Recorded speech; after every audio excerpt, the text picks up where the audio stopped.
আর হচ্ছে মসজিদে আকসা বিজয় হবে আমার এবং কিয়ামতের মধ্যে। রাসূল সাল্লাল্লাহু আলাইহি ওয়াসাল্লাম যখন মারা যাচ্ছেন তখন মসজিদে আকসা বিজয় হয়নি। তখন মসজিদে আকসা খ্রিস্টানদের কাছে আছে, রোমান এম্পায়ার তাদের অনেক পবিত্র জায়গা, ইহুদিদেরও পবিত্র জায়গা, খ্রিস্টানদেরও পবিত্র জায়গা। তাহলে মুহাম্মদ সাল্লাল্লাহু আলাইহি ওয়াসাল্লাম মসজিদে আকসা তার জীবদ্দশায় বিজয় করে যাননি। তাহলে মুহাম্মদ সাল্লাল্লাহু আলাইহি ওয়াসাল্লাম ভবিষ্যৎবাণী করছেন যে এটা বিজয় হবে। তো মুহাম্মদ সাল্লাল্লাহু আলাইহি ওয়াসাল্লামের পরে এক খলিফার পরে ওমর রাদিয়াল্লাহু তাআলা আনহুর যুগে মসজিদে আকসা বিজয় হয়। দ্বিতীয়বার আরেকবার বিজয় হয় সুলতান সালাহুদ্দিন আইয়ুবীর যুগে। তৃতীয়বার আরো একবার বিজয় হতে পারে, আল্লাহু আলাম। মসজিদে আকসা বিজয় হবে।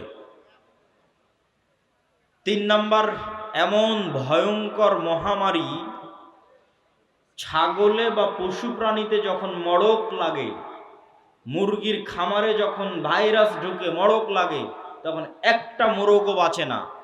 এরকম ভয়ঙ্কর মহামারীতে পৃথিবী সাফ হয়ে যাবে। পৃথিবীতে যা মানুষ বেঁচে আছে তার অনেক অল্প মানুষ বেঁচে থাকবে।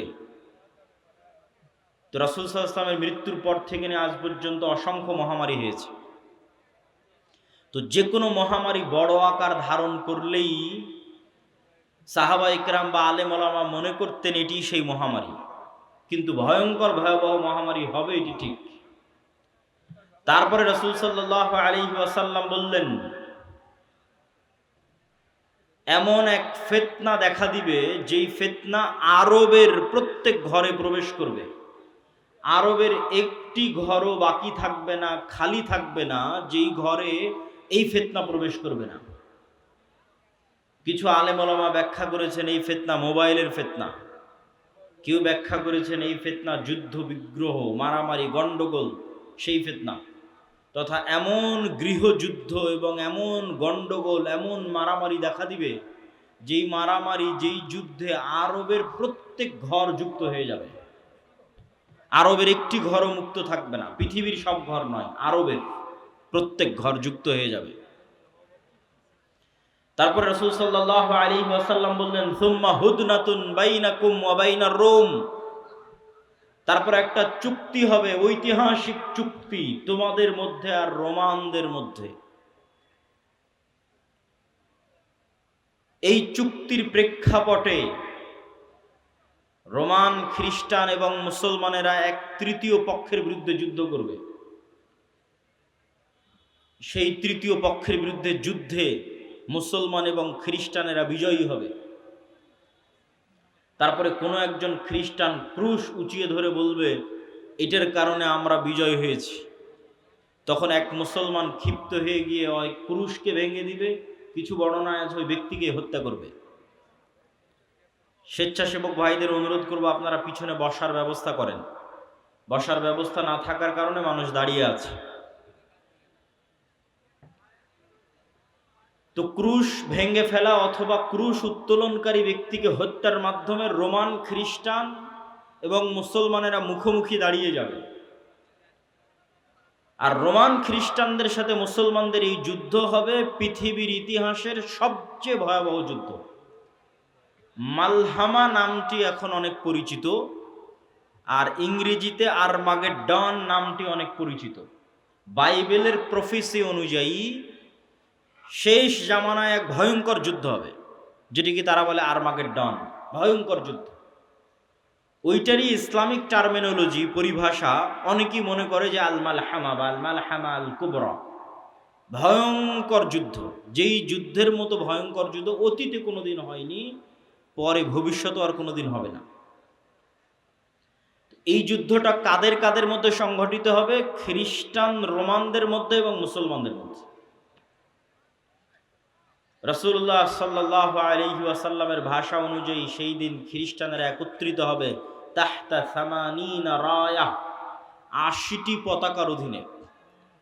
তাহতা কুল্লি রায়াতিন, প্রত্যেক পতাকার অধীনে ইসনা আশারা আলফ, ১২,০০০ করে সেনাবাহিনী থাকবে, যোদ্ধা, ফাইটার।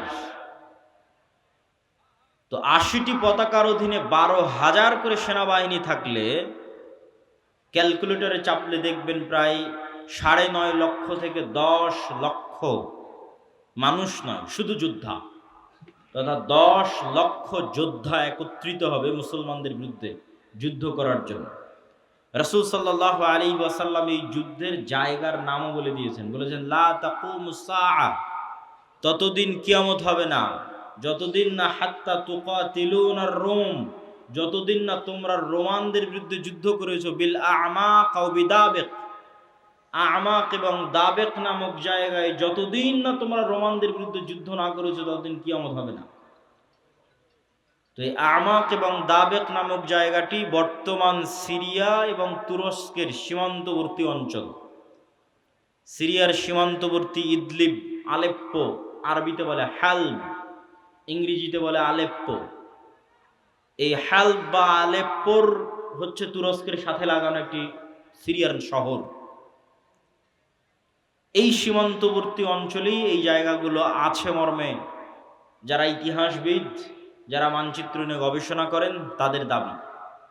আল্লাহু আলাম। এই যুদ্ধের ভয়াবহতা বলতে গিয়ে রাসূলুল্লাহ সাল্লাল্লাহু আলাইহি ওয়াসাল্লাম বললেন, সেই দিন এই যুদ্ধে এত মানুষ মারা যাবে। আরেক বর্ণনা অনুযায়ী এই যুদ্ধ প্রায় 4 দিন ব্যাপী চলবে। পঞ্চম অথবা ষষ্ঠতম দিনে গিয়ে বিজয় হবে, অথবা চতুর্থ। তো 4 দিন যুদ্ধ চলবে। প্রথম 3 দিন ফলাফল ছাড়াই যুদ্ধ শেষ হবে, শুধু মৃত্যু আর লাশ, লাশের সারি আর মৃত্যু। আর চতুর্থতম, পঞ্চমতম অথবা ষষ্ঠতম দিনে গিয়ে বিজয় নির্ধারণ হবে মুসলমানদের। লাশের সংখ্যা এবং সারি বলতে গিয়ে রাসূল সাল্লাল্লাহু আলাইহি সাল্লাম বলেছেন যে একটি পাখি যদি আকাশে উড়ে তাহলে 1 মাস উড়লেও মানুষের লাশ যেহেতু শেষ হবে না, লাশের দুর্গন্ধ যেহেতু শেষ হবে না, সেহেতু পাখি দুর্গন্ধ মুক্ত ফাঁকা জায়গায় বসতেও পারবে না। পাখি পড়ে মারা যাবে, তবুও কোনো ভালো বসার মতো ফাঁকা জায়গা পাবে না 1 মাস উড়লেও। তাহলে এখান থেকে একটা পাখিকে উড়িয়ে দিলে 1 মাসে সে যতদূর যাবে, এই পুরো এরিয়া যদি চতুর্দিক থেকে মাপা হয় তো দেখা যাবে সবই লাশ। তাহলে কত লক্ষ, কত কোটি মানুষের লাশ হতে পারে আল্লাহু আলাম। রাসূল সাল্লাল্লাহু আলাইহি ওয়াসাল্লাম বলছেন, গনিমতের বন্টনে কেউ সন্তুষ্ট হবে না। কেন? ওয়ারিসই নাই। সন্তুষ্টি কেমনে হবে? ওয়ারিস নাই। ওয়ারিস নাই কেন? এক বংশে যদি 100 জন সদস্য থাকে তো 99 জনই মারা যাবে, একজন বেঁচে থাকবে, তাহলে তো কোনো ওয়ারিস নাই। যেহেতু কোনো ওয়ারিস নাই সেহেতু কোনো আনন্দ নাই। তো গনিমতের মাল বন্টনে আনন্দ হবে না, কেননা ওয়ারিস বিহীন হবে সবাই। পুরো বংশের সব মারা যাবে, একজন বেঁচে থাকবে। রাসূলুল্লাহ সাল্লাল্লাহু আলাইহি ওয়াসাল্লাম এই মালহামা বা এই ভয়ঙ্কর যুদ্ধ, এটির বর্ণনা দিতে গিয়ে বলেন, মুসলমানেরা সেই দিন 3 ভাগে বিভক্ত হবে। সুলুসুন ইয়াহজিমু, 3 ভাগের 1 ভাগ যুদ্ধের মাঠ থেকে পালিয়ে যাবে। লা ইয়াতুবুল্লাহু আলাইহিম আবাদান, আল্লাহ সুবহানাহু ওয়া তাআলা এদের তওবা কোনোদিন কবুল করবেন না।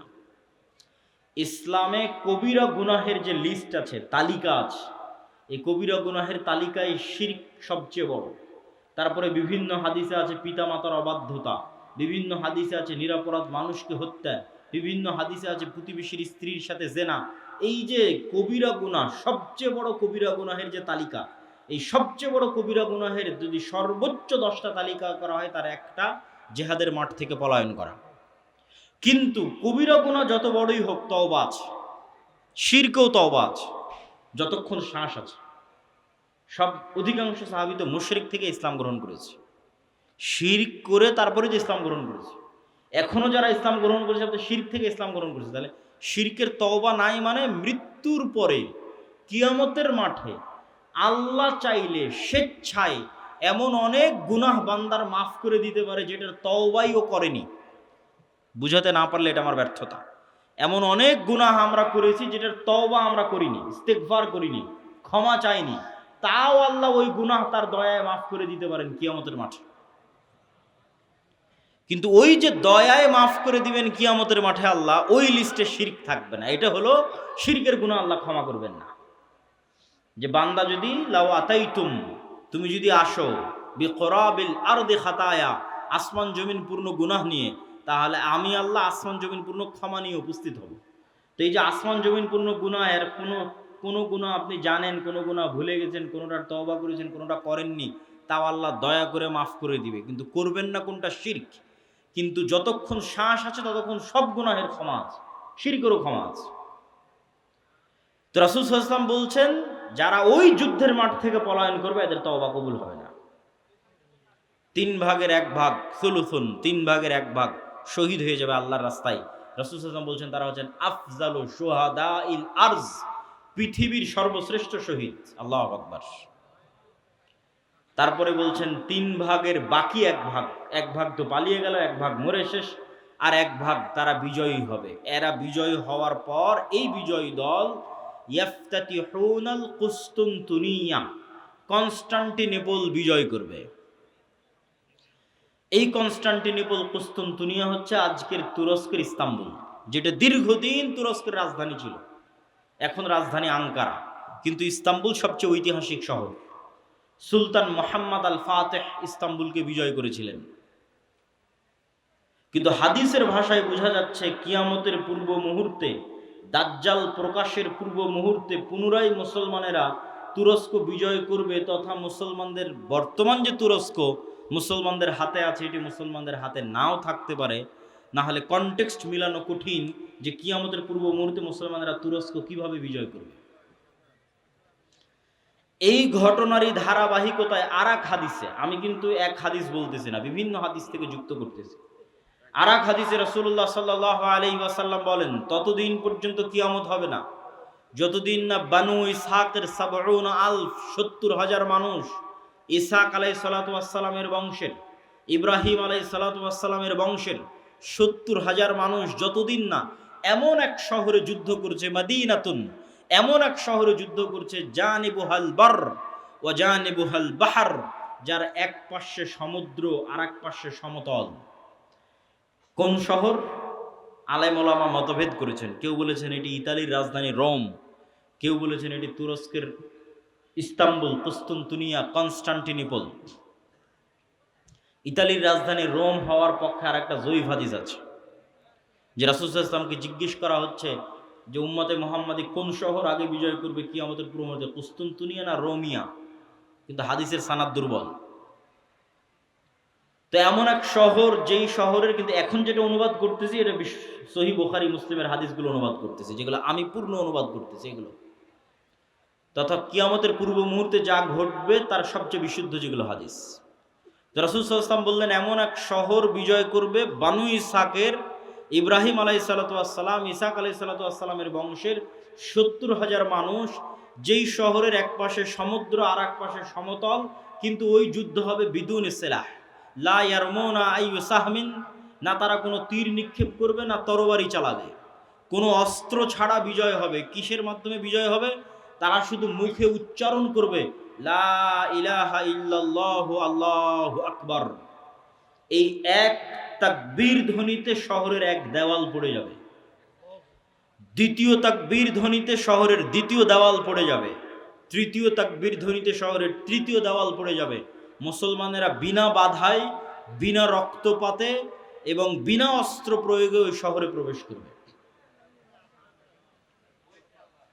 তো যদি এটি কুস্তুনতুনিয়া হয়, তাহলে এই যে আগের ঘটনার ধারাবাহিকতায়, আগে যে ভয়ঙ্কর মালহামা হলো, এই যে লক্ষ লক্ষ কোটি কোটি মানুষ মারা গেল, তারপরে মুসলমানেরা বিজয় হলো, খ্রিস্টানরা পরাজয় হলো, এই সেনাবাহিনী এবার যখন সিরিয়া এবং তুরস্কের সীমান্তবর্তী অঞ্চল থেকে বিজয় অভিযান নিয়ে রওনা দিবে ইস্তাম্বুল কুস্তুনতুনিয়া বরাবর, তখন ইস্তাম্বুলে প্রবেশ করতে তাদের আর আলাদা কোনো অস্ত্র প্রয়োগ করতে হবে না।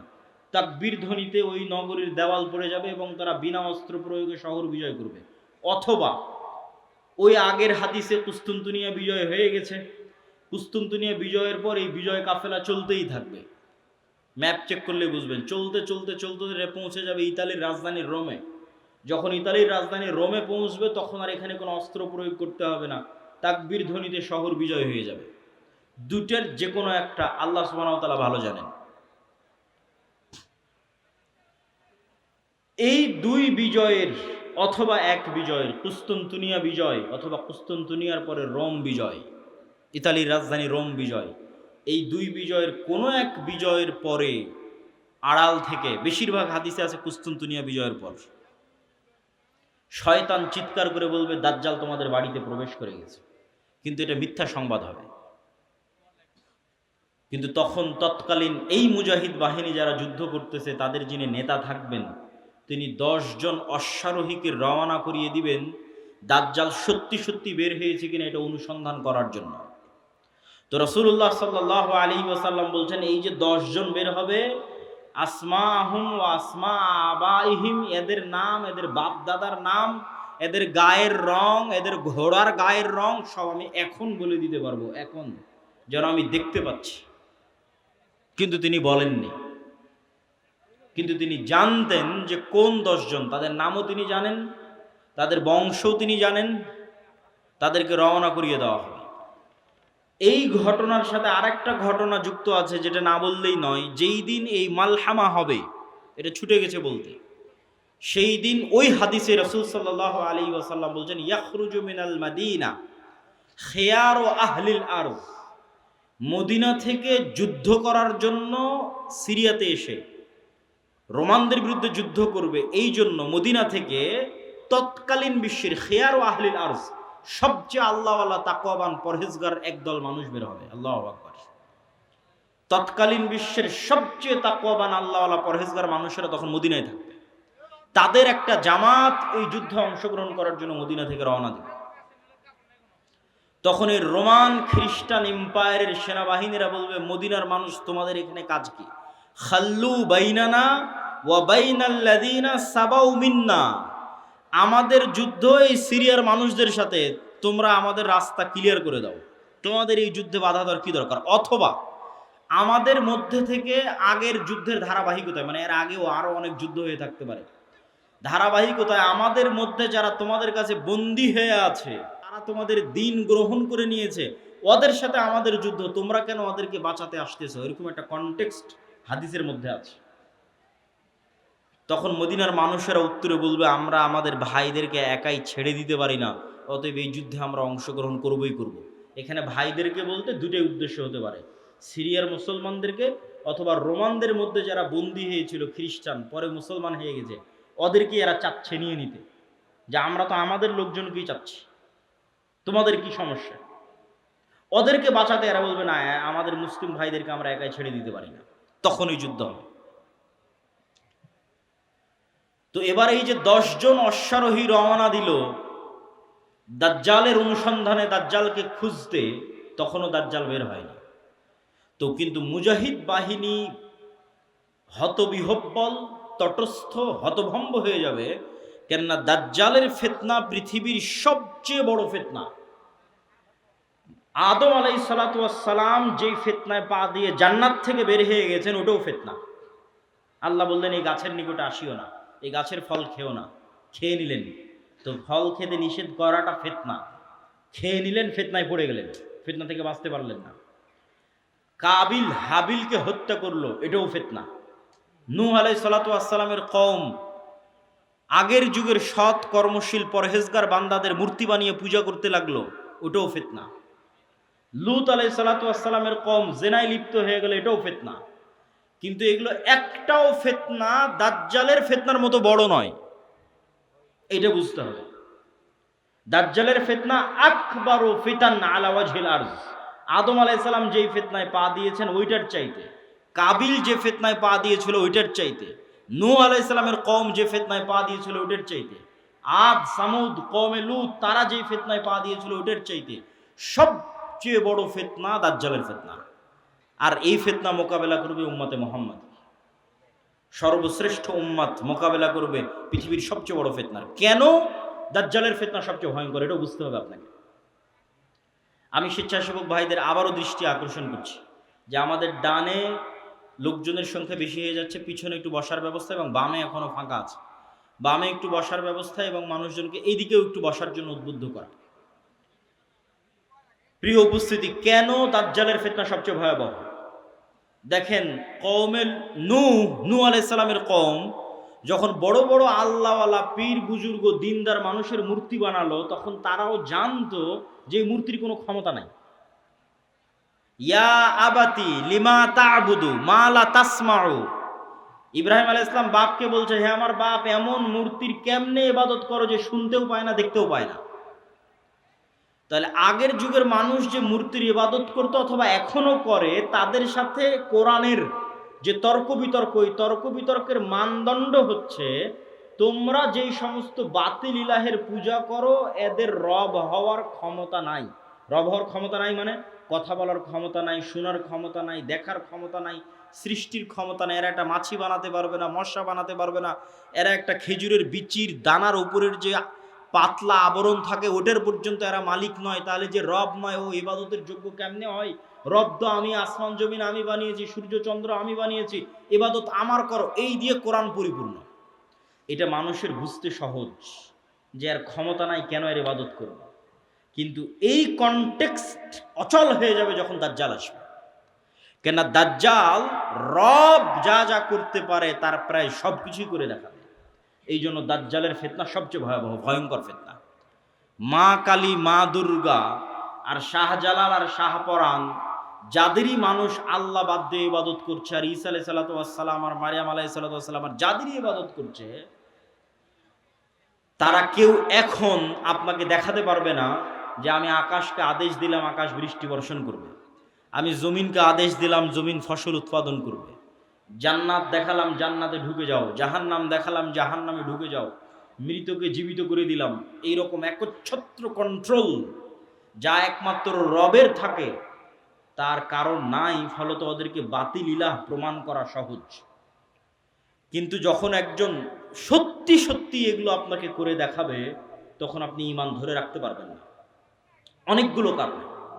এক নাম্বার কারণ, যারা ধরেন আগে থেকেই শক্তিশালী কোনো কিছু দেখলেই আরে বাবা এ তো অনেক বড় উলিয়া উলিয়া কবিরাজ, অনেক কিছু করতে পারে, দেখলেই যাদের অন্তরে ভয় ঢুকে যায়, মনে হয় না এর কাছে মনে হয় কোনো ক্ষমতা আছে, এরা তো এমনি দাজ্জালের পূজা করবে। যারা যুগ যুগ মূর্তির পূজা করেছে, মাজারের পূজা করেছে, এদের বাধা হবে না। ওরা দাজ্জালের ক্ষমতা পাওয়ার দেখে মনে করবে অনেক বড় উলিয়া আল্লাহ চলে এসেছে, অনেক বড় কারামতে আউলিয়া চলে এসেছে, অতএব এখন আর ইবাদত করো, এখন আর পূজা করলে সমস্যা নেই। তো একদল তো এমনি পথভ্রষ্ট হয়ে যাবে। আরেক দল মানুষ থাকে যারা মোটামুটি আল্লাহর উপর ঈমান রাখে, কিন্তু ইস্তেকামা, ঈমানের উপর ইস্তেকামার জন্য সবর লাগে। সবর করার ক্ষমতা এবং সাহস এদের নাই। এদের দেখবেন এখন দুনিয়াবি ক্ষমতা যাদের কাছে, ওদের ওখানে গিয়ে সিজদা দিচ্ছে। আজ থেকে ৬-৭ মাস আগে ১৬ বছর যাদের কাছে ক্ষমতা ছিল ওদের কাছে গিয়ে সিজদা দিয়েছে। ক্ষমতার বাইরে এরা চিন্তা করতে পারে না। ক্ষমতা যেখানে, এদের কেবলা এবং মারকাজ সেখানে। এবং আপনি যদি নিজের জায়গায় দাঁড়িয়ে চিন্তা করেন, আজকে তেলের যে সংকট, আমি দাজ্জালের ফিতনার ভয়াবহতা বোঝানোর জন্য আপনাকে বলতেছি, তেলের যে সংকট, মাঝে মধ্যে আমার মনে হয় আল্লাহ আমাদের ফিতনা থেকে হেফাজত করুক, যে এখন যদি কেউ এসে বলে আব্দুল্লাহ তোমার গাড়িতে তো তেলের দরকার, তো এইটা করলে তোমাকে তেল দেওয়া হবে, ধরো তুমি আর ৫০০ টাকা বেশি দিলে তেল দিয়ে দিবে, বা তুমি এই অপরাধটা করলে তোমাকে তেল দিয়ে দিব। তো কত মানুষ ঠিক আছে ভাই সমস্যা নেই, আমার গাড়িতে তেল দেন আমি করে দিচ্ছি।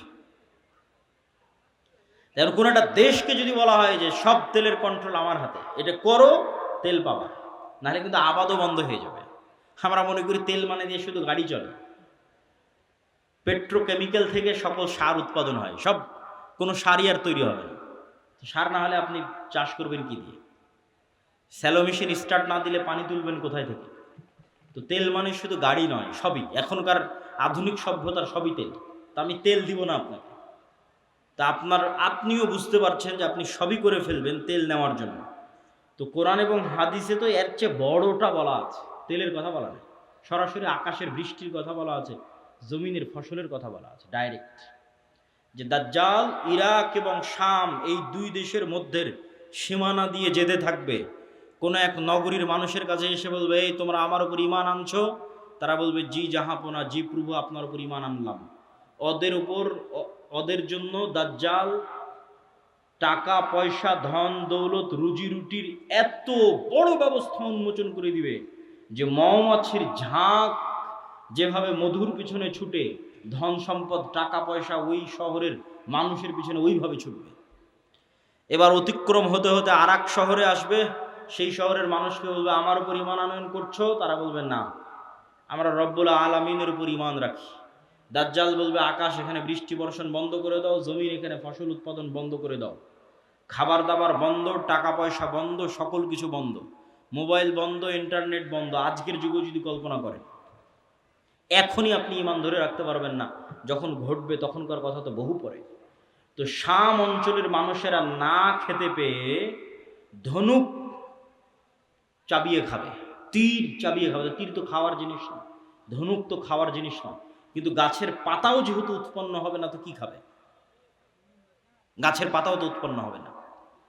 তো এ হলো দাজ্জালের ফিতনা, পৃথিবীর সবচেয়ে ভয়ঙ্কর এবং ভয়াবহ ফিতনা। দাজ্জালের ফিতনা সম্পর্কে বলতে গিয়ে দুইটা হাদিস না বললেই না। একটা হাদিসে রাসূলুল্লাহ সাল্লাল্লাহু আলাইহি ওয়াসাল্লাম বলছেন যে দাজ্জাল পৃথিবীতে 40 দিন সফর করবে। 40 দিনের প্রথম দিন হবে 1 বছর, দ্বিতীয় দিন হবে 1 মাস, তৃতীয় দিন হবে 1 সপ্তাহ। আর দাজ্জালের গতি হবে কাগাইসিন ইস্তাদবারাত হুররিহ, এমন মেঘমালা যেই মেঘমালাকে ঝড়ো বাতাস উড়িয়ে নিয়ে যাচ্ছে। এই যে কয়দিন পরে কালবৈশাখী ঝড় হবে, আকাশে তাকিয়ে দেখবেন ঝড়ের সময় মেঘ কত দ্রুত চলে। তো ঝড়ের বাতাসে যে মেঘ খুব দ্রুত চলে, এরকম দ্রুত গতি হবে দাজ্জালের। তো আল্লাহর নবী মেঘের সাথেও তুলনা দিয়েছেন। এখন যন্ত্র দিয়ে মেঘের মতো আকাশে উড়বে না দাজ্জাল নিজেই আকাশে উড়বে, আল্লাহু আলাম, আল্লাহ সুবহানাহু ওয়া তাআলা ভালো জানেন। কিন্তু দাজ্জালের আগমনে পৃথিবীতে এত ব্যাপক বৈপ্লবিক পরিবর্তন হবে যে পৃথিবীর দিন 1 বছরের সমান হয়ে যাবে। এটা হঠাৎ করে আল্লাহর আদেশে, কোনো কারণ ছাড়াই আল্লাহ বলবেন দিন এখন তুমি 1 বছরের সমান হও, এরকম নয়। আল্লাহ লাতিফ, প্রত্যেকটা জিনিস ঘটনা পরম্পরায় হয়, মানুষ দেখবে এটা স্বাভাবিক। তথা এই ভূমণ্ডল, নভমণ্ডল, সৌরজগতে এমন বৈপ্লবিক কোনো পরিবর্তন হবে, অথবা এই পৃথিবীতে এমন বৈপ্লবিক কোনো পরিবর্তন হবে, অথবা সূর্য এবং চন্দ্রের বর্তমান ঘূর্ণায়মান প্রক্রিয়ায় এমন বড় বৈপ্লবিক পরিবর্তন হবে যেটা স্বাভাবিক হতে সময় লাগবে। একদিন হবে 1 বছর, তারপরের একদিন হবে 1 মাস, তারপরের একদিন হবে 1 সপ্তাহ, তারপরে স্বাভাবিক। ওইটার আগে কিছু একটা ঘটবে। দাজ্জালের আগমনই ওই রকম ভয়ঙ্কর এবং ব্যতিক্রম হবে।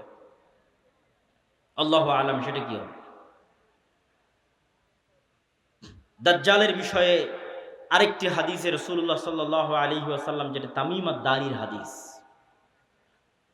যারা 30 দিন সমুদ্রে লাইবা বিহিমুল মাউজ শাহরান কামিলান, সমুদ্রের ঝড়ো বাতাস এবং ঢেউ 1 মাস যাবৎ তাদেরকে কোথায় নিয়ে গেছে কোনো কন্ট্রোল ছিল না নৌকার উপর।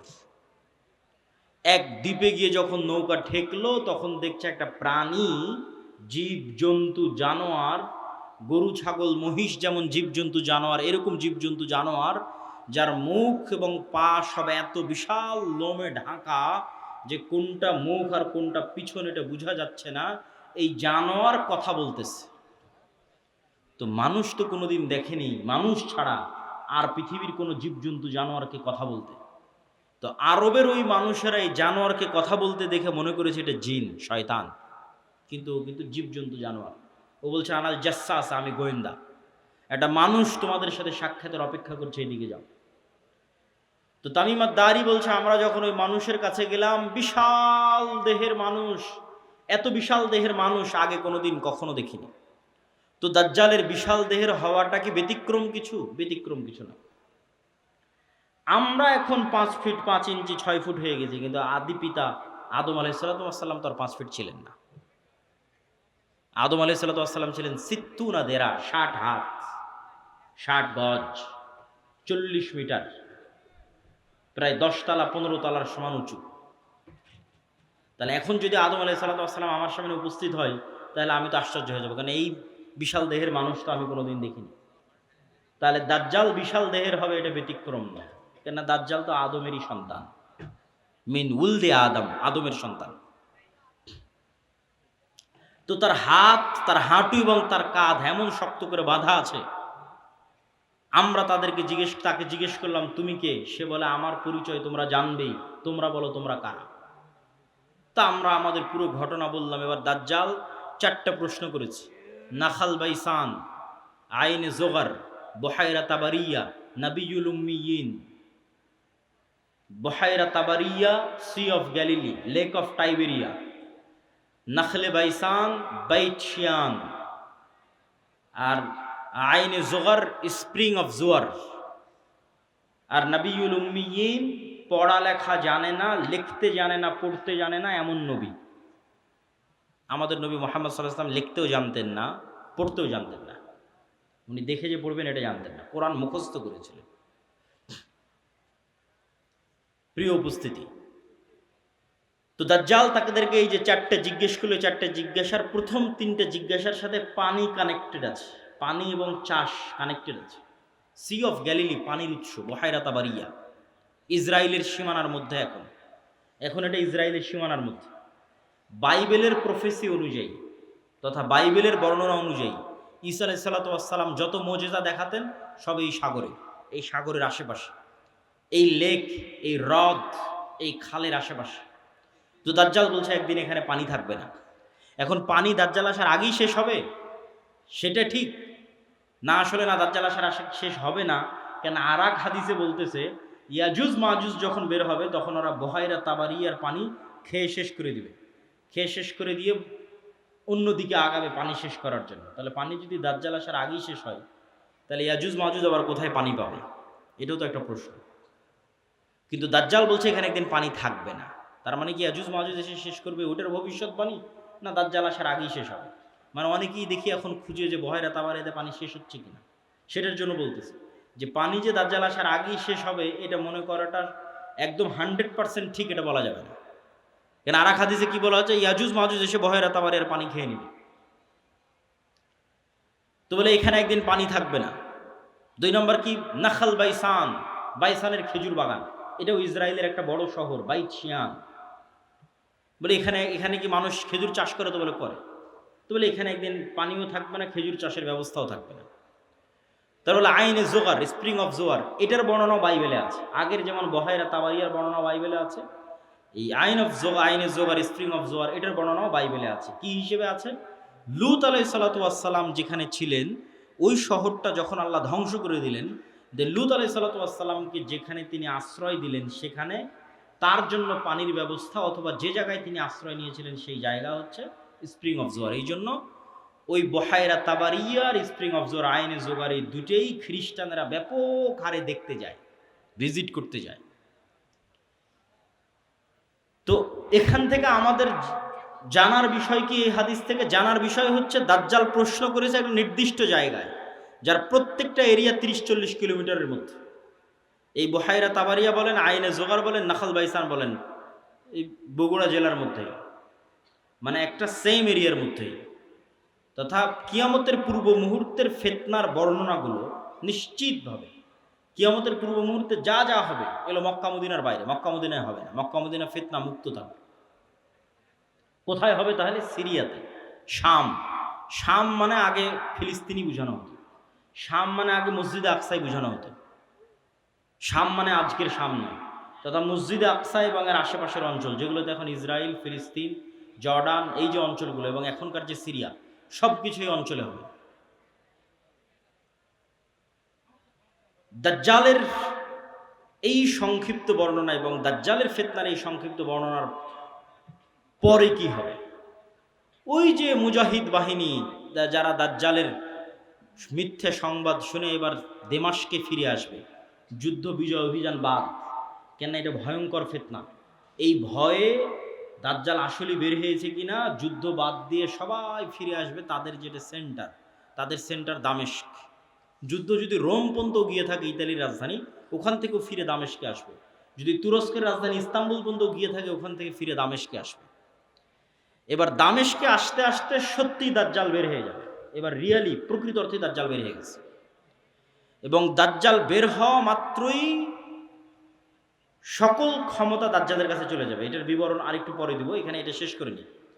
তো দাজ্জাল বের হয়ে যাবে। এই দামেস্কের মসজিদে ফজরের সালাতে যখন জামাত হবে তখন এবার ঈসা আলাইহিস সালাতু ওয়াস সালাম অবতীর্ণ হবেন। কেননা দাজ্জালের ফিতনা যেই লেভেলের অলৌকিক, ওইটা মোকাবেলা করার জন্য ওই লেভেলের অলৌকিক লাগবে। তথা দাজ্জালের এই ফিতনা মোকাবেলা ওই মুজাহিদরাও করতে পারবে না যারা ইস্তাম্বুল বিজয় করেছে, রোম বিজয় করেছে, এবং কিছু কিছু হাদিসের বর্ণনা অনুযায়ী তারা ভারতও বিজয় করতে পারে। মানুষের মাথায় একটা চিত্র আগে থেকে ঢুকে আছে যে দাজ্জাল যখন বের হবে পৃথিবীতে তখন পুরো পৃথিবী দাজ্জালের কন্ট্রোলে থাকবে। এটা ভুল কথা। দাজ্জাল যখন বের হবে তখন পুরো পৃথিবী মুসলমানদের কন্ট্রোলে থাকবে, মানে মুসলমানেরা বিজয় করে শেষ করে দিবে, সব বিজয় করে ফেলবে। মসজিদে আকসা বিজয়, ইস্তাম্বুল বিজয়, খ্রিস্টানরা তো পরাজিতই হয়ে যাবে, ইতালির রাজধানী রোম বিজয়, ভারত বিজয়, পুরো পৃথিবীতে মুসলমানদের জয় জয়কার থাকবে। হাদিস থেকে আমি যতটুকু চিন্তা ভাবনা করে দেখেছি এটাই বেশি খাপ খায়, এটাই বেশি মিলে, যে দাজ্জাল বের হওয়ার পূর্বে, ইমাম মাহদি আসার আগেই, অথবা ইমাম মাহদির সাথী, অথবা ইমাম মাহদির সহ, যেটাই বলেন, দাজ্জাল এবং ঈসা ইসলাম আসার পূর্বে পৃথিবী মুসলমানদের, মসজিদে আকসা মুসলমানদের, তুরস্ক মুসলমানদের, ইতালি, পুরো ইউরোপ মুসলমানদের, ভারত মুসলমানদের, সবই মুসলমানদের। মুসলমানদের বিজয় যখন সর্বোচ্চ স্তরে, এবং দাজ্জালের কোনো ষড়যন্ত্র যখন আর কাজে দিচ্ছে না, দাজ্জালের পক্ষ হয়ে পৃথিবীতে কাজ করবে এরকম কোনো বড় শক্তি আর পৃথিবীতে নাই, এবার নিজেই দাজ্জাল বের হয়ে আসবে। কেননা যারা দাজ্জালের পক্ষ নিয়ে কাজ করতে তারা সব বিপদে পড়ে গেছে, কেননা বিজয় মুসলমানদের হয়ে গেছে। তো ইহুদিরাও এক মাসিহের অপেক্ষা করতেছে, বিপদ থেকে, বিপদে পড়লে বিপদ থেকে বাঁচায় যে সে মাসিহ, মাসিহ দাজ্জাল। খ্রিস্টানেরাও ঈসা মাসিহ, বিপদে পড়লে বিপদ থেকে বাঁচায় যে সেই মাসিহ ঈসা আলাইহিস সালাম বিপদ থেকে বাঁচাবে। খ্রিস্টানেরাও বিশ্বাস করে ঈসা আলাইহিস সালাম আবার আসবে, কিন্তু তারা এটা জানে না যে ঈসা আলাইহিস সালাম মারা যায়নি, জীবিত আছে। আমরা জানি ঈসা আলাইহিস সালাম মারা যাননি, জীবিত আছে, আর তারা মনে করে মরে গেছে, কিন্তু পুনর্জন্ম হয়ে পুনরায় ঈসা আলাইহিস সালাম পৃথিবীতে আসবে তাদেরকে বাঁচানোর জন্য, খ্রিস্টানদের বাঁচানোর জন্য। তাহলে সারা পৃথিবীর সবাই শেষ জামানার একজন বিশাল মাসিহের অপেক্ষায়। এবং আধুনিক এখনকার বিশ্বের যতগুলো নিউজ চ্যানেল রিপোর্ট, সবগুলোতেই বর্তমান যে যুদ্ধ চলতেছে এই যুদ্ধ নিয়েও এই আলোচনাগুলো আমাদের দেশে নয়, এই অঞ্চলে নয়, ইউরোপ এবং আমেরিকায় আলোচিত হচ্ছে, যারা বিশ্ব শাসন করে তাদের কাছে।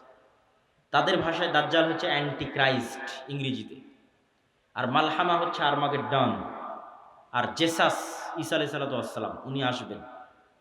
অ্যান্টি ক্রাইস্ট না আসলে জেসাস আসবে না। অ্যান্টি ক্রাইস্ট মানে দাজ্জাল। আর অ্যান্টি ক্রাইস্ট ততক্ষণ আসবে না যতক্ষণ না ইহুদিরা জেরুজালেমে একত্রিত হচ্ছে, এটা তাদের বিশ্বাস। ইভাঞ্জেলিক্যাল খ্রিস্টিয়ান যারা ইঞ্জিল কেন্দ্রিক খ্রিস্টান, তাদের বিশ্বাস।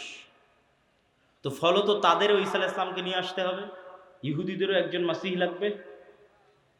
ফলত সবাই সেইটারকে সামনে নিয়ে কাজ করতেছে, যে ওইটা যত দ্রুত ঘটানো যাবে তত দ্রুত মনে করতেছে আমাদের বিজয়। কিন্তু সবার কামনা অনুযায়ী তো কাজ হবে না, সবার চাওয়া অনুযায়ী কাজ হবে না, কেননা সবাই ভুল বুঝবে, ভ্রান্তিতে পা দিবে। কি কি ভ্রান্তিতে পা দিবে বলি? ইহুদিদের আসল মাসিহা যিনি, আসল মাসিহ যিনি, তিনি তো চলেই এসেছেন, কিন্তু তারা তো গ্রহণ করেন। ইহুদিদের প্রকৃত মাসিহ তো ছিল মুহাম্মদ সাল্লাল্লাহু আলাইহি ওয়াসাল্লাম নিজেই। মুহাম্মদ সাল্লাল্লাহু আলাইহি ওয়াসাল্লামের অপেক্ষায় তারা মদিনায় গিয়ে বসে থাকতো, অনেক আগে গিয়ে বসেছিল, ইমান তো আনেনি। তো এরা তো মাসিহকে চিনতে পারে, ঈসা আলাইহিস সালাম তো মাসিহ চিনতে পারেন, ইমান আনেনি, ঈসা আলাইহিস সালামকে হত্যা করার চেষ্টা করেছে, নিকৃষ্ট। তো এই জন্য এদের সঠিক মাসিহ এরা পাবে না, এরা দাজ্জালকেই মনে করবে আমাদের মাসিহ, কিন্তু দাজ্জাল তো হবে ভ্রান্ত। এই জন্য দাজ্জালের অনুসারী কারা হবে? ইহুদিরা। রাসূল সাল্লাল্লাহু আলাইহি ওয়াসাল্লাম বলছেন, ইয়াতবাউ দাজ্জাল ৭০ আলফা ইহুদ মিন আসবাহান। ইরানের ইস্পাহান শহরের ৭০,০০০ ইহুদি দাজ্জালের অনুসারী হবে। তাহলে ইহুদিরা দাজ্জালকে মাসিহ মনে করে দাজ্জালের অনুসারী হবে, কিন্তু দাজ্জাল তো পরাজিত হবে। কিন্তু প্রথম যখন দাজ্জাল আসবে তখন তো সব ক্ষমতা দাজ্জালের হাতে, ফলত যে কেউ পথভ্রষ্ট হয়ে যাবে। তো এই অংশের সামারিটা করি। এই অংশের সামারি হচ্ছে দাজ্জাল এবং ঈসা আলাইহিস সালাম আসার পূর্বে মুসলমানেরা পৃথিবী বিজয় করবে এবং ইহুদি এবং খ্রিস্টানরা বিপদে পড়বে। যেহেতু ইহুদি এবং খ্রিস্টানরা বিপদে পড়বে, বিশেষ করে ইহুদিরা, তো এখন ইহুদিদের বাঁচানোর জন্য দাজ্জাল বের হবে। এবং যেহেতু দাজ্জালের পক্ষে কাজ করার মতো আর পৃথিবীতে কেউ অবশিষ্ট নাই, এই জন্য এবার দাজ্জাল নিজেই বের হবে। দাজ্জাল যখন নিজেই বের হবে তখন এক নিমিষে, এক সেকেন্ডে সকল ক্ষমতা দাজ্জালের কাছে চলে যাবে। মুসলমানেরা হতভম্ব, হতবিহ্বল হয়ে যাবে। আকাশও বৃষ্টি বর্ষণ করে না, জমিনও ফসল উৎপাদন করে না, দুর্ভিক্ষই নিয়তি ঈমান নিয়ে বাঁচার জন্য। তথা সেই সফল যে বলবে আমি মরতে প্রস্তুত কিন্তু ঈমান বিক্রি করতে প্রস্তুত নই। সেই সফল যার একটা টাকার প্রতি অবৈধ লোভ নাই, অবৈধ একটা টাকার প্রতি ন্যূনতম লোভ নাই। আপনি নিজেই নিজের আত্মা এবং নফসকে চেক করেন যে আপনার একটা টাকার প্রতি যদি, অবৈধ টাকার প্রতি যদি ন্যূনতম লোভ থাকে, আপনি দাজ্জালের ফিতনা থেকে বাঁচতে পারবেন না। পরকালে যার বিশ্বাস সর্বোচ্চ পর্যায়ে, পরকালে যার বিশ্বাস সর্বোচ্চ লেভেলে, ও দাজ্জালের ফিতনা থেকে বাঁচতে পারবে। আসহাবুল উখদুদ ওয়াস সামাই যাতিল বুরুজ ওয়াল ইয়াউমিল মাউউদ ওয়া শাহিদু ওয়া মাশহুদ কুতিলা আসহাবুল উখদুদ। ওদের বলা হলো হয় ঈমান না হয় সামনে আগুন, ঝাঁপিয়ে পড়ো। তো ওরা বলল আমরা আগুনেই ঝাঁপিয়ে পড়ব। তো ওরা আগুনে কেমনে ঝাঁপিয়ে পড়বে, এটা ছাড়া সম্ভব নয় ঝাঁপিয়ে পড়া, যদি ওই আগুনে জান্নাত না দেখে। আর নিজের বাড়িতে যে এসি রুম আছে ওখানে জাহান্নামের আগুন জ্বলতেছে। তো ওরা এটা বিশ্বাস করে যে আমি যদি আমার এসি রুমে ফিরে যাই ঈমান পরিত্যাগ করে, তাহলে ওই এসিরা বাতাস নয়, এটা জাহান্নামের আগুন। আর যদি সামনের আগুনে ঢুকে যাই তাহলে এটা আগুন নয়, এটা জান্নাত। তো এই সেম ঘটনা তো দাজ্জালের সময় হবে। দাজ্জালের জান্নাতে যে ঢুকবে ও ঢুকে গেল জাহান্নামে, আর দাজ্জালের জাহান্নামে যে ঢুকবে ও ঢুকে গেল জান্নাতে। তাহলে পরকালের উপর ইয়াকিন না থাকলে তো আপনি দাজ্জালের ফিতনা থেকে বাঁচতে পারবেন না। তাহলে এবার দাজ্জালের আবির্ভাবের পর সারা পৃথিবীর সব মুমিন মুসলমান বিপদে, কোনো খাবার নাই, অসহায়, কিচ্ছু না। এবার বিপদগ্রস্ত মুমিন মুসলমানদের বাঁচানোর জন্য আসবে ঈসা আলাইহিস সালাতু ওয়াস সালাম। এই হলো প্রেক্ষাপট। তাহলে শুরুতে বিপদে ইহুদি খ্রিস্টানরা, বাঁচাতে আসবে দাজ্জাল। সব ক্ষমতা তখন দাজ্জালের কাছে। বিপদে এবার মুসলমানেরা। কোন মুসলমানেরা? যারা সব দেশ বিজয় করে শেষ করে দিয়েছে। তুরস্ক বিজয় করেছে, মসজিদে আকসা, ভারত, তারপরে ইতালি, সব বিজয় শেষ করে দিয়েছে। ওরা এখন চরম বিপদে।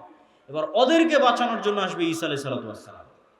ঈসা আলাইহিস সালাতু ওয়াস সালামও এমন অলৌকিক ক্ষমতা নিয়ে আসবেন যে তার নিঃশ্বাস যতদূর পর্যন্ত যাবে, নিঃশ্বাসে কাফের মারা যাবে। আল্লাহু আকবার, আল্লাহু আকবার। নিঃশ্বাসের স্পর্শে কাফের মারা যাবে, রাসূল সাল্লাল্লাহু আলাইহি ওয়াসাল্লাম বলছেন। আর ঈসা আলাইহিস সালাতু ওয়াস সালামের অলৌকিকত্ব এত টপ লেভেলের হবে যে দাজ্জালকে আলাদা করে হত্যা করা লাগবে না। দাজ্জাল যদি শুধু দেখে ঈসা আলাইহিস সালাতু ওয়াস সালামের দিকে, ইয়াজুবু কামা ইয়াজুবুল মা, পানিতে লবণ দিলে যেভাবে গলে যায় সেভাবে গলে যাবে, ছেড়ে দিলে গলেই মারা যাবে। কিন্তু ঈসা আলাইহিস সালাম ছাড়বেন না, নিজে হাতে হত্যা করবেন। যেখানে হত্যা করবেন ওটাও ইসরায়েলের সীমানার মধ্যে। ইসরায়েলের বর্তমান রাজধানী তেল আবিব থেকে অতি নিকটে বাবে লুদ নামক জায়গায় দাজ্জালকে ঈসা আলাইহিস সালাতু ওয়াস সালাম হত্যা করবেন। তো যেই ঈসা আলাইহিস সালাতু ওয়াস সালাম এবং যেই মুমিন মুজাহিদেরা পৃথিবীর সবচেয়ে বড় ফিতনা দাজ্জালকে হত্যা করবে, তাদেরকে এবার আল্লাহ বলবে তোমরা তো এত বড় ফিতনা মোকাবেলা করলা, এখন আমার এমন একদল বান্দা বের হবে, ইয়াখরুজু ইবাদি লা ইয়াদানি লি আহাদিন, কারো পক্ষে সম্ভব নয় যে আমার ওই বান্দাদের মোকাবেলা করে। ঈসা আলাইহিস সালাম এত বড় নবী, তিনি পৃথিবীর সবচেয়ে বড় ফিতনা দাজ্জালকে হত্যা করলেন, তাকে আল্লাহ বলছে তুমিও পারবা না এখন যারা বের হবে। অতএব মুমিন মুজাহিদদের নিয়ে তুমি তুর পাহাড়ে আশ্রয় নাও। তাহলে ঘটনার ক্ষেত্রগুলো দেখেন, তুরস্ক এবং সিরিয়ার সীমান্তবর্তী অঞ্চল, সিরিয়ার রাজধানী দামেস্ক, মসজিদে আকসা, বাবে লুদ যেখানে দাজ্জালকে হত্যা করা হলো, তুর পাহাড়, এই এরিয়াগুলোতে এই ঘটনাগুলো ঘটতেছে। শেষ সময়ের ঘটনা এখানেই ঘটবে, শামে ঘটবে। তো তুর পাহাড়ে আশ্রয় নেওয়ার পর কারা বের হবে? ইয়াজুজ আর মাজুজ। ইয়াজুজ মাজুজ একটা সহিহ হাদিস বলবো আর একটা জয়ীফ হাদিস। সহিহ হাদিসে রাসূলুল্লাহ সাল্লাল্লাহু আলাইহি ওয়াসাল্লাম বললেন যে আদম আলাইহিস সালাতু ওয়াস সালামের পিঠ থেকে আল্লাহ মানুষকে বের করলেন, আদমের সকল সন্তানকে বের করে বলা হচ্ছে প্রতি 1000-এ একজন জান্নাতে, 999 জন জাহান্নামে। এই হাদিস রাসূল সাল্লাল্লাহু আলাইহি ওয়াসাল্লাম সাহাবীদের শোনাচ্ছে। তো প্রতি 1000-এ 999 জন জাহান্নামে, এটা শুনে সাহাবীদের মাথা নষ্ট, যে তাহলে তো আমরা সবাই জাহান্নামে। আদম সন্তানের 1099 জন যদি জাহান্নামে যায় প্রতি হাজারে, তাহলে তো আমরা সবাই জাহান্নাম। তখন মুহাম্মদ সাল্লাল্লাহু আলাইহি ওয়াসাল্লাম সাহাবীদের বলতেছে, হতাশ হয়েও না, এই 999 জনের বেশিরভাগই ইয়াজুজ মাজুজ। এই 999 জনের বেশিরভাগই ইয়াজুজ মাজুজ। তো কতজন জাহান্নামে যাবে ইয়াজুজ মাজুজের বাইরে স্বাভাবিক মানুষের মধ্যে থেকে, এটা তো আমরা জানি না। তো এই জন্য নির্ধারিত করে বলা মুশকিল, কিন্তু এতটুকু অন্তত বোঝা যায়, আইডিয়া করা যায় যে আদম আলাইহিস সালাতু ওয়াস সালাম থেকে নিয়ে কিয়ামত পর্যন্ত যত মানুষ আসবে তাদের কয়েক শত গুণ হচ্ছে ইয়াজুজ মাজুজ। এই হাদিস থেকে অন্তত এতটুকু বোঝা যায় যে আদম থেকে নিয়ে কিয়ামত পর্যন্ত যত মানুষ আমরা হব, এত মানুষের কয়েক শতগুণ হচ্ছে ইয়াজুজ মাজুজ। আর জয়ীফ হাদিসটা কি? জয়ীফ হাদিসটা হচ্ছে যে ইয়াজুজ মাজুজের এক প্রজন্ম তার জীবদ্দশায় 1000 প্রজন্মকে দেখে। বুঝেন, আমরা মানুষ জীবদ্দশায় সর্বোচ্চ 2টা প্রজন্ম দেখি অথবা 3টা প্রজন্ম। আমি, আমার বাপ, আমার দাদা, আমার দাদা তার ছেলেকে দেখেছে, তার ছেলে আব্দুল্লাহকে দেখেছে, তাহলে 2 প্রজন্ম দেখেছে, দেখতেই দুনিয়া থেকে শেষ। তো ইয়াজুজ মাজুজের এক প্রজন্ম তাদের জীবদ্দশায় 1000 প্রজন্মকে দেখে। তাহলে কিভাবে তাদের জন্ম বৃদ্ধি হার এবং কিভাবে তাদের বৃদ্ধির হার, এটা সব উলদে আদমের সন্তান। তো এরা পৃথিবীতে বের হয়ে সব পানি ফসল আদি যা আছে সব খেয়ে শেষ করবে, এবং তাদের এই ভয়ঙ্কর ভয়াবহতায় তুর পাহাড়ে ঈসা আলাইহিস সালাতু ওয়াস সালাম বিপদে, মুমিন মুজাহিদদের নিয়ে, খাবার নাই, ওই সেম কষ্ট, দাজ্জাল থাকতে যে কষ্ট ছিল ওই কষ্ট। এখান থেকে আপনি আরেকটা জিনিস শিখেন যে আপনি কত বড় নবী, কত বড় উলিয়া, কত বড় মুজাহিদ, তাও আল্লাহ আপনাকে কিভাবে বিপদ দিয়ে পরীক্ষা করতেছে। কেমন বিপদ? এত বড় নবী, তাও খাবার নাই। যে নবী নিজে হাতে দাজ্জালকে হত্যা করেছে, তার খাবার নাই, সে নবী এখন আল্লাহর কাছে কাঁদতেছে যে আল্লাহ এই বিপদ থেকে বাঁচান। তো এই জন্য সবসময় আল্লাহর সামনে নত, আল্লাহর সামনে সাহায্য, এটা ছাড়া কোনো রাস্তা নেই। তো ঈসা আলাইহিস সালামের কান্নাকাটি এবং মুমিন মুজাহিদদের কান্নাকাটিতে আল্লাহ সুবহানাহু ওয়া তাআলা ইয়াজুজ মাজুজের শরীরে এক প্রকার পোকামাকড় এবং অসুখ দিবেন। তারা মারা যাবে কেমন করে? হাদিসের বাক্যটা শুনেন, কামাউতি নাফাসিন ওয়াহিদিন। একটা মানুষ মারা গেলে যা হয়, পুরো ইয়াজুজ মাজুজ একসাথে ওইভাবে মারা যাবে, যেন একটা মানুষ মারা গেল। তথা একটা মানুষ মরতে যতটুকু সময় লাগে, পুরো ইয়াজুজ মাজুজ কোটি কোটি হাজার হাজার ওইভাবে একসাথে, at a time, at a moment, at a second মারা যাবে। তো এবার ঈসা আলাইহিস সালাতু ওয়াস সালাম জমিনে ফিরে আসবেন, তো জমিনে পা রাখার জায়গা নাই। এত কোটি কোটি মানুষ যদি মরে পড়ে থাকে কি অবস্থা, লাশের দুর্গন্ধ। এবার ঈসা আলাইহিস সালাম আবার আল্লাহর কাছে কান্নাকাটি করবে, দোয়া করবে। তখন আল্লাহ সুবহানাহু ওয়া তাআলা রাসূল সাল্লাল্লাহু আলাইহি ওয়াসাল্লামের ভাষা অনুযায়ী আনাকি ইবিলিল বুখত গোত্রের উটের কুঁজ যেমন উঁচু হয়, ওই রকম উঁচু কুঁজ বিশিষ্ট একদল পাখিকে পাঠাবেন, যেই পাখি হাজার হাজার কোটি কোটি লাখ লাখ লাশকে নিয়ে যায় এমন জায়গায় ফেলে দিবে যেখানে মানুষ বসবাস করে না। উত্তর মেরু হোক, দক্ষিণ মেরু হোক, সাইবেরিয়া হোক, যেখানে হোক, আল্লাহ ভালো জানেন, যেখানে আল্লাহ বলবেন। তারপরে আসমান বৃষ্টি বর্ষণ করে এই জমিনকে পরিষ্কার করে দিবে। তারপরে ঈসা আলাইহিস সালাতু ওয়াস সালামের শাসন চলবে হাদিস অনুযায়ী 7 বছর, আর বাইবেলের বর্ণনা অনুযায়ী 1000 বছর।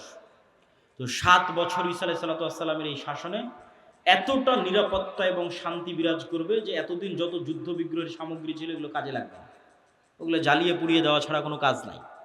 আর এত বরকত আসমান এবং জমিন উন্মুক্ত করে দিবে যে একটা ডালিম একটা গ্রাম খাবে, একটা গাভীর দুধ একটা পুরো বংশ খাবে, এত বরকতে আল্লাহ পরিপূর্ণ করে দিবে।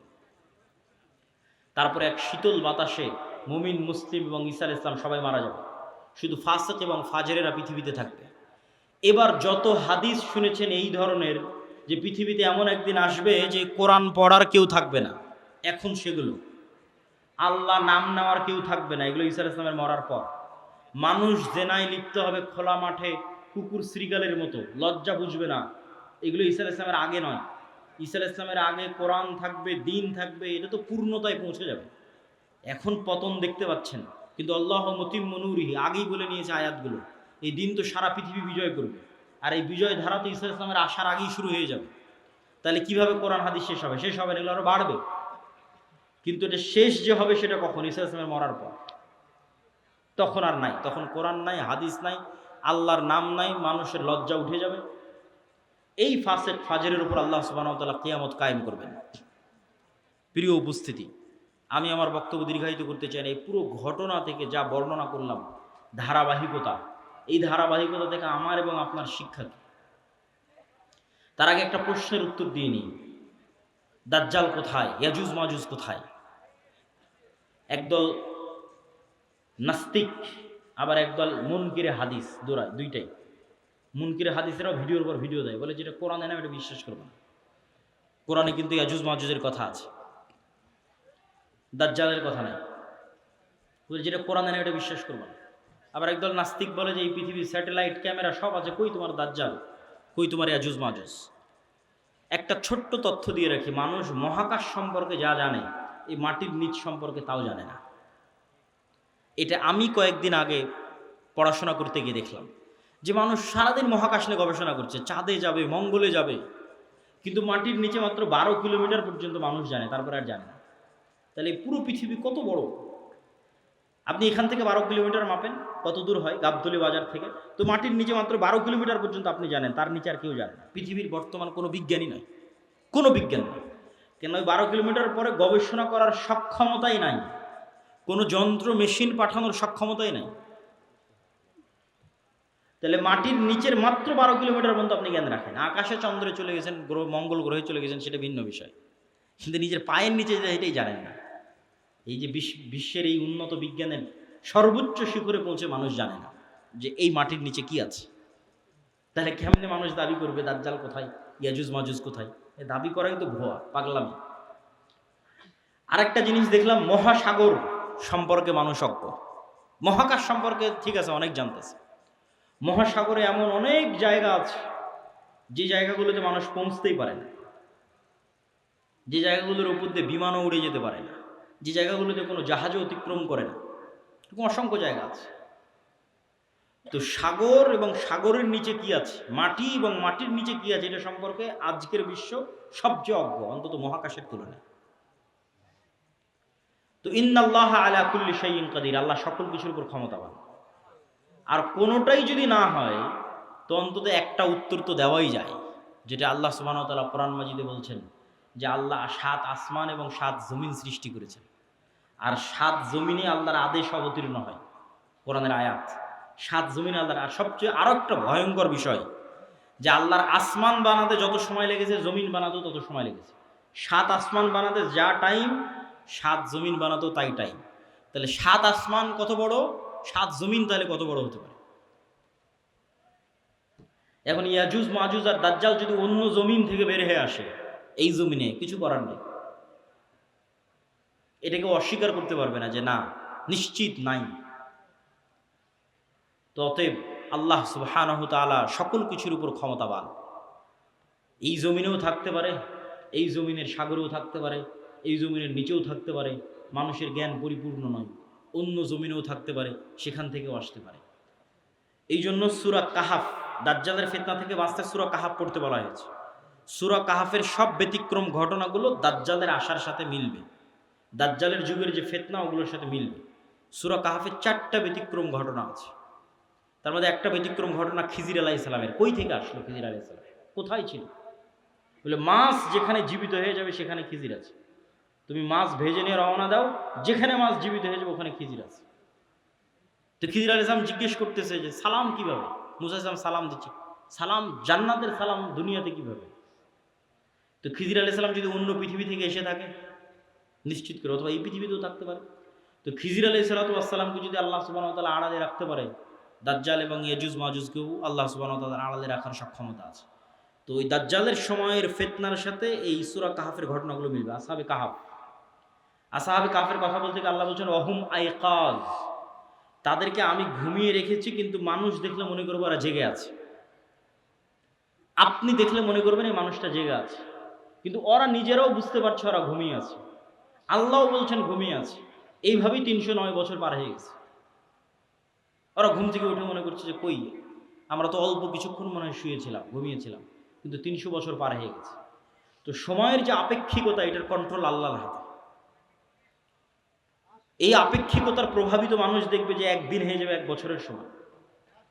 তো পৃথিবীতে অবশ্যই ব্যাপক কোনো পরিবর্তন ঘটবে, যেটার প্রভাবে 1 বছর, 1 মাস, 1 সপ্তাহ। সেটা কি আল্লাহ সুবহানাহু ওয়া তাআলা ভালো জানেন। তো প্রিয় উপস্থিতি, এই 1 নাম্বার কর্তব্য কি, সংক্ষিপ্ত বক্তব্য শেষ করে দিচ্ছি, এগুলোর উপর ঈমান রাখা। 2 নাম্বার কি, যে কোনো মুহূর্তেই দাজ্জাল বের হতে পারে, যে কোনো মুহূর্তে কিয়ামত হতে পারে, কথা এটাই ঠিক। রাসূল সাল্লাল্লাহু আলাইহি ওয়াসাল্লাম আশঙ্কা করতেন দাজ্জাল মনে হয় এখনই বের হয়ে গেল। এরকম অনেকগুলো ঘটনা আছে হাদিসে। ইবনে সাইয়াদের ঘটনাগুলো বেশি, তার মধ্যে প্রসিদ্ধ। তো ফিতনা তো সবসময়ই চলছে। তো ফিতনার সময় আপনি বেঁচে থাকবেন, ঈমান নিয়ে বেঁচে থাকবেন, এটার 2টা কাজ: পরকালের প্রতি সর্বোচ্চ জ্ঞান, সর্বোচ্চ ইয়াকিন, এবং অবৈধ 1 টাকার উপরে, অবৈধ ধন সম্পদ ক্ষমতার উপর ন্যূনতম লোভ না থাকা। এবং সফলতা এটা নয় যে আপনি বাড়ি গাড়ি টাকা পয়সার মালিক হবেন, সফলতা এটা যে আপনি ঈমান এবং সালাত অবস্থায় পৃথিবী থেকে বিদায় নেবেন, এটাই সফলতা। তো আল্লাহ সুবহানাহু ওয়া তাআলা যেন আমাদের ঈমান অবস্থায়, সালাত অবস্থায় পৃথিবী থেকে বিদায় নেওয়ার তৌফিক দান করে, বলেন আল্লাহুম্মা আমিন। কেন কেন আমাদের ঈমান অবস্থায় বিদায় নিতে হবে? এত লম্বা ঘটনা বলে এই পুরো ঘটনার উপর একটু পানি দিয়ে দিয়ে একটা কথা বলে, সেটা হচ্ছে ঈসা আলাইহিস সালাম যখন আসবে, ইমাম মাহদী যখন আসবে, দাজ্জাল যখন আসবে, তখন কি নতুন কোনো দিন আসবে নাকি? নতুন কোনো কোরআন আসবে নাকি? নতুন কোনো হাদিস আসবে নাকি? কোরআন এবং হাদিস তো এটাই যেটা এখন আছে। তাহলে সবচেয়ে বড় ঘটনা তো আগেই ঘটে গেছে, মুহাম্মদ সাল্লাল্লাহু আলাইহি ওয়াসাল্লামের আসা এবং কোরআনের প্রেরিত। তাহলে ঈসা আলাইহিস সালাম যে কোরআনের উপর আমল করবেন ওটা আপনার কাছে আছে। ইমাম মাহদী যেই কোরআন দিয়ে রাষ্ট্র চালাবে ওটা আপনার কাছে আছে। আর দাজ্জাল যেই নবীকে মানতে বলতেছে ওই নবী চলে যাওয়ার 1400 বছর হয়ে গেছে। তাহলে কাজ আমাদের কাছে আছে। হ্যাঁ, ইমাম মাহদী যেই দিন আসবে সেই দিন আমি সব কিছু করবো, জি না, এটাতে প্রোডাক্টিভিটি নষ্ট হয়। এই জন্য আগেই বলেছি দাজ্জাল আসার আগেই মুসলমানেরা বিজয় করবে, এই জন্য প্রোডাক্টিভিটি বন্ধ করা যাবে না। কেন, আসল কাজ তো আমাদের কাছে আছেই, নতুন করে তো আর কিছু আসবে না। ঈসা আলাইহিস সালাম তো নতুন কোরআন আনবেন না, এই কোরআন তো আমার কাছে আছে। ইমাম মাহদী তো আর নতুন হাদিস নিয়ে আসবে না, হাদিস তো এটাই, তো ওটা তো আমাদের কাছে আছে। তাহলে কাজ তো আমাদের কাছে আছে। আরও একটা কি মাথায় নিয়ে উঠে যাবেন, মানুষের মৃত্যু কিয়ামত, কিয়ামত আমার মরে যাওয়াই আমার কিয়ামত। কেন, আমি তো পরকালের জগতে ঢুকে গেছি, কবর, বারজাখ, আমার মৃত্যুর মাধ্যমে আমি পরকালের জগতে ঢুকে গেলাম। তাহলে আমার কিয়ামত আগেই হয়ে গেল, দাজ্জাল আসার আগেই কিয়ামত হয়ে গেল আমার। তাহলে আমার মৃত্যু যেহেতু আমার দোরগড়ায়, তাহলে দাজ্জাল কখন আসলো, মাহদী কখন আসলো, সেটার প্রতি ধর্তব্য না করে ওই যুগেও যেই কোরআনের উপর আমল হবে, যেই কোরআন দিয়ে বাঁচা যাবে, সেই কোরআন আমার কাছে আছে। তাহলে এখন আপনার কাজ কি? আপনার নিজের মৃত্যুর প্রস্তুতি নেওয়া, আর আপনার সামনে যে কোরআন আছে, যেটা সবচেয়ে বড় ঘটনা, দাজ্জালের চেয়েও বড় ঘটনা, মাহদী ঈসার চেয়েও বড় ঘটনা, কোরআনের প্রেরিত, এইটার উপর আমল করা, পড়া, হাদিস পড়া এবং আমল করা। এবং ইমানের উপর মৃত্যু, সালাতের উপর মৃত্যু, এটা অতীত যুগের সব নবী রাসূলের শিক্ষা। আল্লাহ সুবহানাহু ওয়া তাআলা আমাদের তৌফিক দান করুক, আল্লাহুম্মা আমিন। বক্তব্যের শেষে বৈঠকি দানের আহ্বানের পাশাপাশি 2টা জরুরি কথা। এই যে ভাইয়েরা যারা মক্তব পরিচালনা করে গাবতলী শাখায়, আপনারা আমাদের মক্তব অলিম্পিয়াড দেখেছেন এনটিভিতে, বিশাল আয়োজন, সারা দেশে প্রায় 7 শতাধিক মক্তব আমাদের অধীনে ট্রেনিং করা আছে। এখনও ট্রেনিং চলতেছে রাজশাহী জামিয়া সালাফিয়াতে, নতুন 30-40টা মক্তবের, এরকম প্রতিনিয়ত ট্রেনিং চলতেই থাকে। তো এই যে প্রায় 30,000 ছাত্রছাত্রী এই 700টা মক্তবে অধ্যয়ন করে, পড়াশোনা করে। তো এই যে কোরআনের শিক্ষা, কোরআনের জ্ঞান আমরা ছড়িয়ে দিচ্ছি, এই মসজিদ, এই মক্তবগুলো থেকেই কিন্তু খেলাফা প্রতিষ্ঠিত হবে। শেষ জামানায় যারা ইসলামকে বিজয় করবে তারা বের হয়ে আসবে। এই মসজিদ, এই মক্তবগুলোকে আপনাদের মূল্যায়ন করতে হবে এবং নিজ নিজ মসজিদে মক্তব চালু করা এটা কঠিন কিছু নয়। ভাই, আপনাদের অধীনে মক্তব কেমনে চালাবো, অনেকেই প্রশ্ন করে, অতি সহজ। আপনি আমাদের যে অফিসিয়াল নাম্বার আছে সেখানে ফোন দিয়ে বলবেন পরের ট্রেনিং কবে, আপনার মক্তবের শিক্ষককে ট্রেনিংয়ে পাঠিয়ে দেবেন। ট্রেনিংয়েই তাকে সব বুঝিয়ে দেওয়া হবে কিভাবে কি হবে না হবে, মক্তব কেমনে চালাবে। শুধু এতটুকু জানা যে পরের ট্রেনিং কবে, এর জন্য কোনো বুকিংও লাগবে না, কিছু লাগবে না। ট্রেনিং শুনে জামিয়া সালাফিয়ায় ঢুকে যেতে হবে যে ঠিক আছে এতটার সময় ট্রেনিং, আমি এসেছি, 7 দিনের প্রস্তুতি নিয়ে যেতে হবে, অতি সহজ। তো এই যে আমাদের দাওয়াতি কাজগুলো, আরেকটি বড় দাওয়াতি কাজ মাসিক আল ইতিসাম। আমি নিয়মিত লিখি, সম্পাদকীয় লিখি, মিন্নাতুল বাড়ি লিখি, পবিত্র কোরআনের সংক্ষিপ্ত ব্যাখ্যা লিখি। 3টে লেখা শুধু আমারই থাকে মাসিক আল ইতিসাম। আব্দুর রহমান বিন আব্দুর রাজ্জাক, শেখ আব্দুর রাজ্জাক বিন ইউসুফ, আরও বড় বড় আলেম ওলামা সবারই লেখা থাকে, সম্পাদকীয় থাকে। এই মাসের সম্পাদকীয় আছে ইরান এবং ইসরায়েলের যুদ্ধের উপর। এরকম সমসাময়িক সব বিষয় নিয়ে লেখা থাকে। এই মাসিক আল ইতিসামের এজেন্ট হতে হবে, নিতে হবে, পড়তে হবে, সম্পৃক্ত থাকতে হবে। আর এই যে ইমান বাড়াতে বললাম, ইমান ধরে রাখা, এটার জন্য আল্লাহর পথে যাত্রা, এই বইটা খুব গুরুত্বপূর্ণ। এটা ইমানের মজবুতির জন্যই এই বইটা লেখা, আল্লাহর পথে যাত্রা। এই বইটা প্রত্যেক মসজিদ, মাদ্রাসা, স্কুল, কলেজের দার্সের অন্তর্ভুক্ত হওয়া দরকার। যে মসজিদে মানুষ দার্স দিবে সেই দার্সের অন্তর্ভুক্ত হওয়া দরকার। আরও যে সমস্ত বই পুস্তকগুলো আছে, শেখ আব্দুর রাজ্জাক বিন ইউসুফ, আব্দুর রহিম বিন আব্দুর রাজ্জাক, কাসুস ইসলাম দেখতে কেমন ছিলেন, আইন রসুল, দো অধ্যায়, উপদেশ, সালাত, সব বইগুলোকে মূল্যায়ন করতে হবে। তো পরিশেষে আমি স্বেচ্ছাসেবকদের আহ্বান করব আপনাদের মধ্যে যাওয়ার, এবং আপনাদেরকে উদাত্ত আহ্বান জানাবো যে তারা এই যে বিশাল খরচ করে মক্তব পরিচালনা করছে এবং এই সম্মেলনগুলো আয়োজন করছে, এগুলোতে আপনাদের আন্তরিক সহযোগিতা আমরা কামনা করছি। তো স্বেচ্ছাসেবক ভাইয়েরা কি প্রস্তুত আছে? তো তাদেরকে আমি ঢোকার জন্য বলতেছি।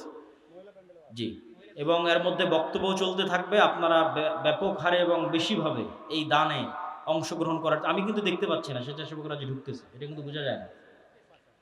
তো সকলেই এটাতে আপনাদের সহযোগিতা অংশগ্রহণ করবেন। অর্থনৈতিক ইবাদত খুব শক্তিশালী, জান্নাত কেনা যাবে, সকল গুনাহের কাফফারা হবে, নেকিতে যত কমতি থাকবে পূরণ করা যাবে টাকা দিয়ে। দুনিয়াতে যেভাবে প্লট এবং ফ্ল্যাট সেল হয়, আল্লাহ ওইভাবে জান্নাত সেল করেন। দুটো জিনিসে, হয় আল্লাহর রাস্তায় যুদ্ধ করে শহীদ হয়ে যাও, নাহলে আল্লাহর রাস্তায় দান করো, করে জান্নাত কিনে নাও। এর বাইরে জান্নাতের 100% কনফার্ম, নিশ্চিত জান্নাত নাই, কনফার্ম নাই। হতে পারে, যেতে পারেন, সেটা আছে। সালাত, সিয়াম, হজ, যাকাত হতে পারে, যেতে পারেন, নিশ্চিত যাবই। জিহাদ করে শহীদ হতে হবে, না হলে টাকা দিয়ে জান্নাত কিনতে হবে। নিশ্চিত যাবই, কনফার্ম জান্নাত কিনতে চাই, নিশ্চিত টাকা, না হয় জিহাদ করে শহীদ। আর বাকিগুলো তো হতে পারে, আল্লাহ যদি দোয়া করে, তওবা ইস্তেগফার কবুল করে, সালাত যদি ঠিক থাকে, হতে পারে। আল্লাহ সুবহানাহু ওয়া তাআলা ভালো জানেন। আমি আমার বক্তব্য এখানেই শেষ করছি। আমার পরে আব্দুর রহিম বিন আব্দুর রাজ্জাক, তারপর আব্দুর রহমান বিন আব্দুর রাজ্জাক, এবং সবশেষে শেখ আব্দুর রাজ্জাক বিন ইউসুফ। যেহেতু অনেক দূর দূরান্ত থেকে এসেছেন, বিশৃঙ্খলা না করে সবাই আজকের এই ঐতিহাসিক আয়োজন, এভাবে একত্রিত হওয়া খুব কম জায়গায় হয়, সবার নির্দিষ্ট ব্যস্ততা আছে। এই বিশাল আয়োজনকে মূল্যায়ন করবেন বিশৃঙ্খলা না করে। আল্লাহ কবুল করুক, আল্লাহুম্মা আমিন। আসসালামু আলাইকুম ওয়া রাহমাতুল্লাহি ওয়া বারাকাতুহু।